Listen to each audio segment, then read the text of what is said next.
Tại sao có những buổi sáng chỉ cần một ấm trà là đủ?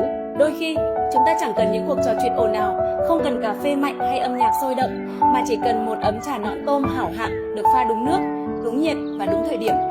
Loại trà này không khiến người uống phải ồ lên ngay ngụm đầu tiên, bởi nó mang vẻ đẹp nhẹ nhàng, chậm rãi và đầy kín đáo. Tiền vị chắc rất khẽ vừa đủ để đánh thức vị giác, rồi ngay lập tức nhường chỗ cho hậu vị ngọt mềm, êm ái lan dần nơi cuống họng. Cái hay của trà nõn tôm nằm ở chỗ, càng uống chậm, ta càng thấy rõ mình đang ở đâu. Từng ngụm trà như kéo nhịp sống lùi lại một bước, để ta kịp nhận ra mình đã vội vã bao lâu rồi. Đây là loại trà dành cho những buổi sáng không vội, những chiều không hẹn, uống không phải để tỉnh táo thêm, mà để lắng lại và vơi bớt những ưu phiền. Một khi đã quen với sự tinh tế này, bạn sẽ rất khó quay lại với những hương vị quá nồng hay quá gắt. Nếu các anh đang tìm kiếm một nhịp sống chậm đúng nghĩa cùng trà xanh Thái Nguyên, trà nõn tôm hảo hạng đã có sẵn trong giỏ hàng bên dưới nhé.